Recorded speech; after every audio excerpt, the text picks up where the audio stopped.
So good morning दोस्तों।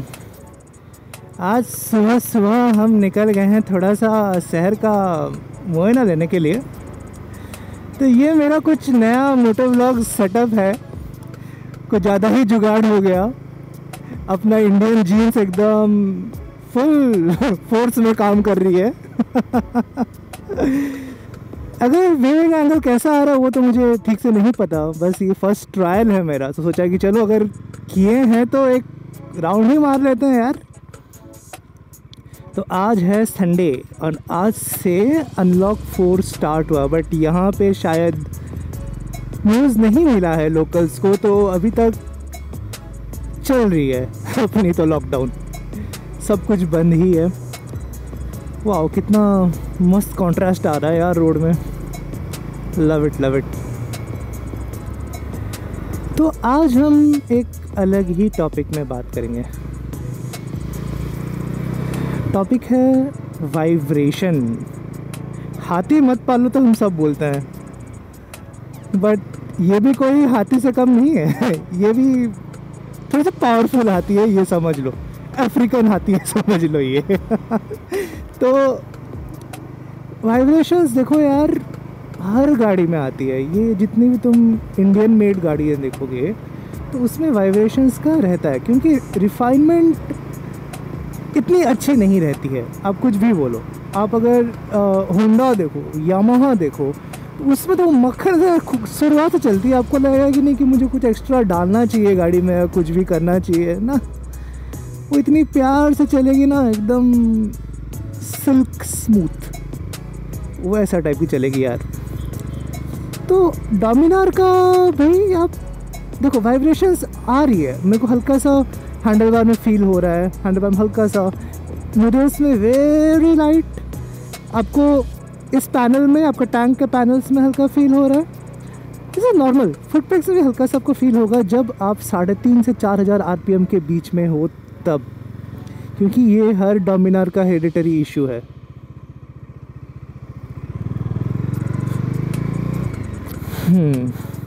तो अब हम इसे कम कैसे करें? आप कंप्लीटली ज़ीरो तो नहीं कर सकते हो, बट इसको हम कम ज़रूर कर सकते हैं। आपको मैं कुछ उपाय बताता हूँ। देखो, आपने बाइक लिया एंड लंबे लंबे वाइज़र लगा लिया, कार्बन रेसिंग वाइज़र, लूविया, ऑटोलॉग, क्या क्या नई नई सब कुछ आपने, अरे बाप रे मैंने देखा ही नहीं। तो आपने सब कुछ लगा लिया अपनी बाइक में, बट अब होते क्या है ना, देखो अब वो वाइज़र का लेंथ इतना रहता है, ठीक है। तो वो हवा जो आती है, जो सब 100-120 में हो, तो वो जो वाइज़र वो से वाइब्रेट करने लगेगी आपकी। तो जब वो वाइब्रेट करेगी ना दोस्त, तो वो आपको फील होगा हैंडल बार में, या आपको रैटलिंग आवाज़ आएगा। अब उसका एक इशू मैं आपको बताता हूँ, बहुत लोग नहीं जानते हो, बस शो के लिए लगा देते हैं। अगर आप टाउन के अंदर आप वाइज़र यूज़ कर रहे हो तो मैं फिर आपको हाथ जोड़ता हूँ। आपको क्या ज़रूरी है वाइज़र का? वो लुक्स छोड़ के और कुछ भी नहीं है उसका काम टाउन के अंदर। उधर आपको प्रॉब्लम करेगा। अब जब टाउन के अंदर वाइज़र यूज़ कर रहे हो तो वो आपका हवा को ब्लॉक कर रहा है, आपको हवा नहीं लगेगी चेस्ट में। आप बोलोगे बहुत गर्म हो रहा है, गाड़ी हीट हो रहा है एंड ऑल। देखना, ये बहुत लोग बोलते हैं जो लोग वाइज़र लगाते हैं, जो टूरिंग नहीं करते हैं। वाइज़र बनी है टूरिंग के लिए, चलो ठीक है, लुक्स तो आपको मिलेगा ऑब्वियसली, बड़ी बाइक की लुक्स मिलेगी, तो वो बेसिकली आपका टूरिंग के लिए है। तो ये हुआ पॉइंट नंबर 1। हाँ, उसका एक और डिमेरिट भी है। आप जो वाइज़र लगाते हो ना, तो सामने से जो हवा का आपको विंड ब्लास्ट मिल रही है, तो उससे क्या होता है कि आपका प्लास्टिक पार्ट्स, जो सामने का हेडलाइट का प्लास्टिक पार्ट्स है, वो आपका धीरे धीरे खोलने लगती है विद टाइम। अब 2-3 साल में आप देखोगे कि आपका प्लास्टिक पार्ट्स के बीच में गैप आना स्टार्ट हो गया। तो ये एक प्रॉब्लम है।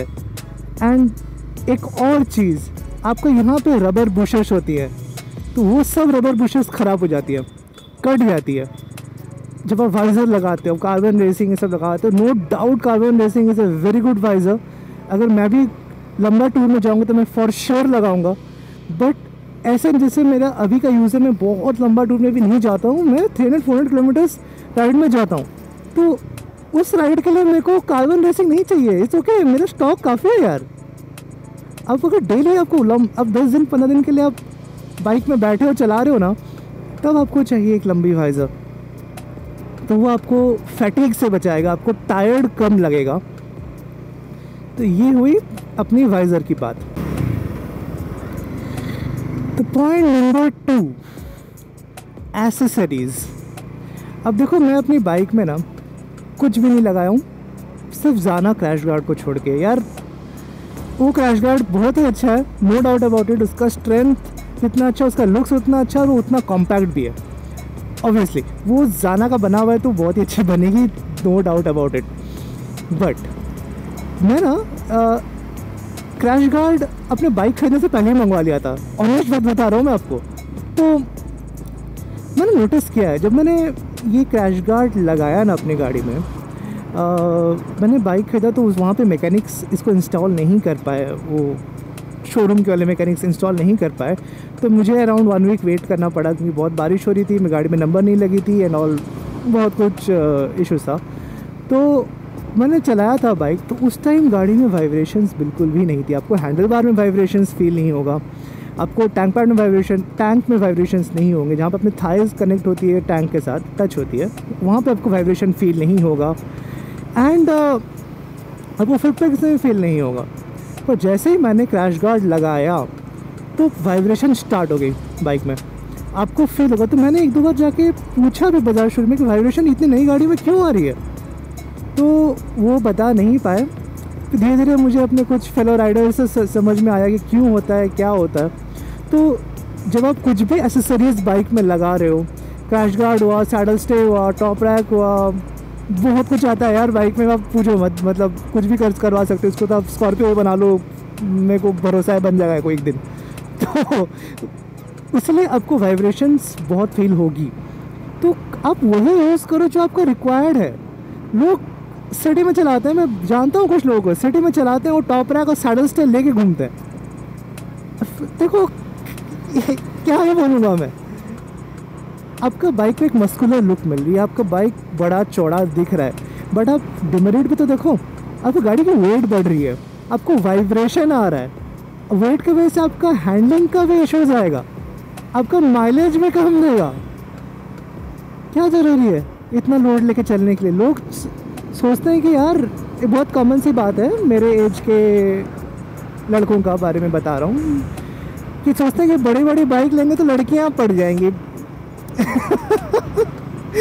ये बहुत ही गलत फैमिली है दोस्त।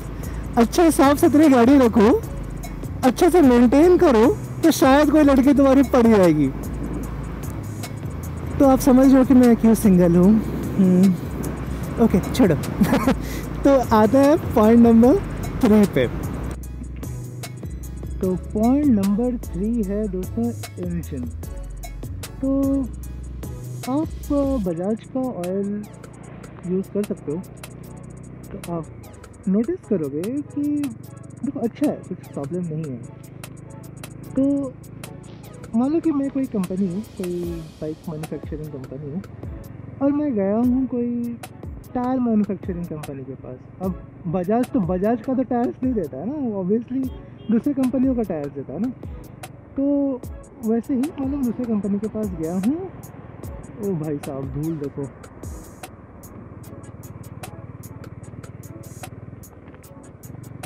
मैं गया हूँ दूसरे कंपनी के टायर डीलर के पास, मैन्युफैक्चरर के पास सॉरी। तो मैं उन्हें बोला कि मैं एक नया व्हीकल बना रहा हूँ, मुझे उसमें आपका 10,000 टायर्स चाहिए, बट मुझे थोड़े कम प्राइस में चाहिए। तो टायर मैन्युफैक्चरर खुश हो जाएगा कि चलो ठीक है, मेरे इतने सेल होने वाले हैं। तो बोलेगा मैं आपको सस्ते में दूंगा, बट मैं आपको थोड़ा सा फीचर्स कम करके दूंगा। अब मान लो कि कोई टायर है, जैसे 5 mm का आपका ट्रेड डेप्थ है, अब वो मैन्युफैक्चरर बोलेगा मैं 3 mm का दूंगा। तो हमको तो पता नहीं चलेगा ना, देख के तो इतना पता नहीं चलेगा, और रबर थोड़ा कम दे देगा तो आपको लगेगा गाड़ी बहुत स्मूथ चल रही है। तो वैसे ही, तो अब दोनों खुश, नाम टायर का वही रहेगा, बट जो लग के आई है गाड़ी में ना, वो उतनी अच्छी नहीं रहेगी। तो बात वैसे ही है, जब इंजन ऑयल भी, जब कोई कंपनी किसी इंजन ऑयल के लिए भी दूसरे कंपनी के पास जाती है ना, तो डीलिंग ऐसे ही होता है। आपको कभी भी उतनी अच्छे लेवल की इंजन नहीं मिलेगी। बजाज सर्विस सेंटर में जो ऑयल मिलती है वो टोटल कंपनी का है। टोटल अच्छी ब्रांड है यार। अब डकार रैली वैली देखो, टोटल कितना नाम है, बट जब डोमिनार की बात आती है तो मैं रिकमेंड नहीं करूँगा। अब अच्छे से अच्छे ऑयल आपको मार्केट में मिलती है यार। Liqui Moly street race 10W50, Motul 300V2 10W50, Motul 300V 10W50, Motul 7100 10W50। कितनी अच्छी इंजन ऑयल्स है। 7100 बाय द वे बजट में अच्छी ऑयल है, आप उसको ट्राई कर सकते हो। डेफिनेटली आपकी बाइक स्मूथ चलेगी, आपका गियर शिफ्ट अच्छा होगा, स्मूथ होगा, एंड आपकी गाड़ी बहुत ही प्यार से चलेगी। आपका इंजन ऑयल लास्ट भी करेगा और आपका इंजन साफ रहेगा, आपको इंजन वाइब्रेशन कम हो जाएंगे। तो आप प्लीज़ अच्छा ऑयल यूज़ करो। बजाज ऑयल देखो, अब उनका रहता है कि उनका पॉलिसी है कि आपको लाइफ टाइम उन्हीं का यूज़ करना है, वरना वारंटी चले जाएगा एंड ऑल। समझते हैं हम भी, क्योंकि उनका बॉन्ड ही वैसा है कि अगर टोटल का सेल नहीं होगा तो फिर सस्टेन कैसे होगा। बॉन्ड उसी वे में चल रही है ना भाई।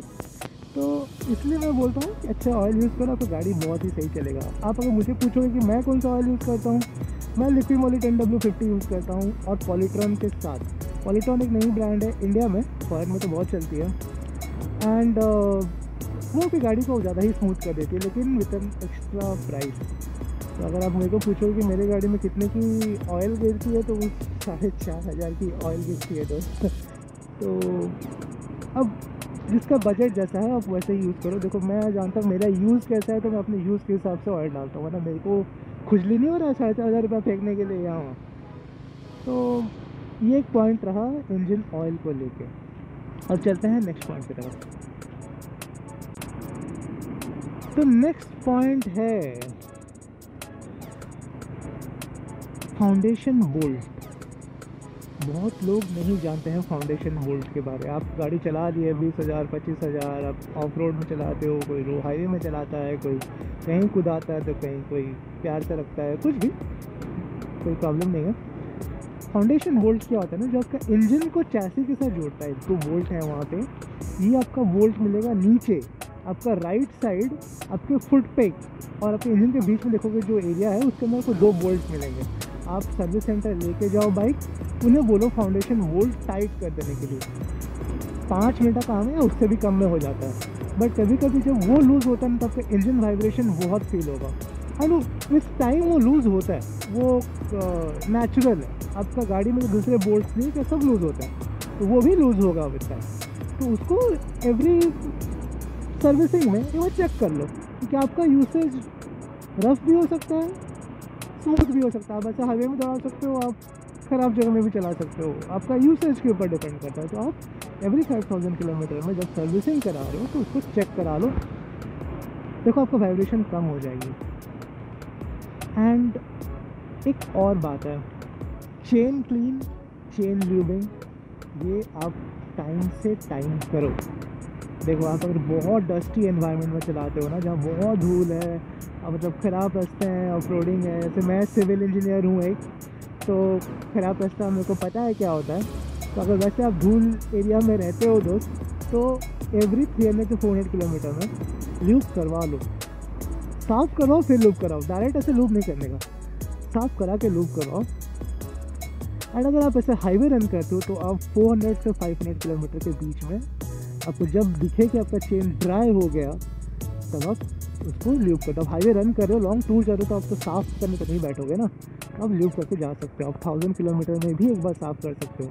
और जो डस्टी एनवायरनमेंट में आप प्लीज़ साफ़ करिए, क्योंकि वो आपका चेन का लाइफ बढ़ाता है, आपका स्प्रॉकेट का लाइफ बढ़ाता है, आपका चेन वाइब्रेशंस कम जाती है, जो एक आपको आवाज़ भी आती है, आपको वाइब्रेशंस भी है, वो सब कम जाएगी अगर आप टाइम टू टाइम उसको ल्यूब क्लीन करो। वो क्लीन करना कोई बड़ी बात नहीं है यार। अगर 30 रुपये का डीजल लाओगे ना, आप 3 बार साफ़ कर सकते हो आपका चेन। और ल्यूब करने के लिए गियर ऑयल यूज़ करो, सस्ते में आपका होता है यार। मैं तो खुद गियर ऑयल यूज़ करना स्टार्ट किया हूँ। मैं चेन ल्यूब जब राइड्स पे जाता हूँ तो मैं चेन ल्यूब यूज़ करता हूँ ना, ऐसे यूसेज के लिए मैं गियर ऑयल यूज़ करता हूँ दोस्त। Not a costly thing, maintain करो, सब ठीक चलेगा। तो एक लास्ट पॉइंट सो हम लास्ट पॉइंट पे आते हैं, वो होता है पैड्स, रबर पैड्स, जो आपके टैंक के बीच बीच एरिया में यहाँ होती है। आपके पीछे जितने भी फाइबर पार्ट्स हैं उसके अंदर होती है आपका एकदम मोटे मोटे रबर के पैड्स होते हैं। कभी कभी क्या होता है ना कि वो रबर पैड्स निकल के गिर जाता है, क्योंकि वो आपका ग्लू से लगे रहता है एंड ऑल। तो नॉर्मल बात है, होता है ओवर टाइम। आप एक बार पूरा टैंक खुलवाओ, आप देखो कि रबर पैड्स पोजीशन में है कि नहीं, एंड आप एक्स्ट्रा भी लगवा सकते हो, कोई हार्म नहीं है। तो उसके वजह से ना तो आपका वाइब्रेशंस बहुत कम हो जाती है, जो आपके टैंक वाइब्रेशंस फील होती है ना वो सब कम हो जाएगी। बहुत लोग को जारिंग साउंड आती है, जारिंग मतलब ऐसे पूरा कड़र ऐसे साउंड करती है, ठीक है ना। तो वो ना बहुत टाइम आती है आपका इस जगह से, जहाँ पे टैंक मैं भी ऐसे दिखा नहीं सकता, जब आप टैंक के इधर एक छोटा सा प्लास्टिक है जहाँ पे टैंक यहाँ पे ख़त्म हो रही है, तो वो वाइब्रेट होती है। तो आप क्या करो ना, सिंपल सी बात है, उसको आप घर में भी कर सकते हो। 3M टेप लो, उन दोनों को चिपका दो, काम ख़त्म, वाइब्रेशन वहीं पे बंद हो जाएगी। मेरे बाइक में भी आया था तो मैंने वैसे करके ख़त्म कर दिया। तो ये सब छोटी छोटी बातें हैं। अगर आप टैंक पैड्स बोल रहा हूँ मैं, जब रबर पैड्स आते हैं तो वो आप लगवा सकते हो। आप बजाज में भी बहुत टाइम मिल जाती है सर्विस सेंटर में, अगर नहीं मिल रहा तो बाहर से ख़रीद के लेके जाओ, वहाँ लगवा लो, बाहर लगवा लो, बहुत लंबा काम भी नहीं है, आराम से हो जाएगा। तो ये रहा आज के व्लॉग के बारे में। बहुत बड़ा हो गया क्योंकि मैं थोड़ा सा एक्सप्लेन कर देता हूँ, क्योंकि बहुत लोग को मैं जानता हूँ जो बहुत कुछ नहीं जानते हैं बाइक के बारे में। ऑब्वियसली बात है, सब अपने काम में बिज़ी रहते हैं, कोई कुछ कर रहा है तो कोई कुछ कर रहा है, तो आप सबका अपना काम है। मैं थोड़ा सा एंथुसियास्ट हूँ बाइक को लेकर, थोड़ा थोड़ा चीज़ें पता है तो मैं आपको बता दे रहा हूँ। जैसे आप एटलीस्ट खुद से इतना टेंशन मत लो, आप देख लो, समझ लो, आपका काम हो गया, आपको लोड लेने का ज़रूरी नहीं है। तो कुछ कुछ जानता हूँ तो मैं आपके साथ शेयर कर ले रहा हूँ। तो अगर आपको वीडियो अच्छा लगा, आपको अगर हेल्पफुल लगा, तो आप प्लीज़ लाइक करो, कमेंट करो, बताओ कि आपका सॉल्व हुआ कि नहीं, मेरे को बताओ, मेरे को भी जानना है कि काम कर रहा है कि नहीं, या कुछ और इश्यूज़ आ रहे हैं उसके वजह से, तो मुझे वो भी बताइए। एंगेज करो वीडियो में यार, लाइक करो, डिसलाइक करो यार, कुछ भी करो, तो सब्सक्राइब कर दो यार, तो मेरे को भी इंकरेजमेंट मिलेगा कि मैं भी आपके साथ अच्छा कंटेंट्स शेयर कर पाऊँ। जितना मेरे पास नॉलेज है या कुछ भी आइडिया है तो मैं आपके साथ शेयर कर सकूँ जैसे। तो इसी नोट पे thank you and take care.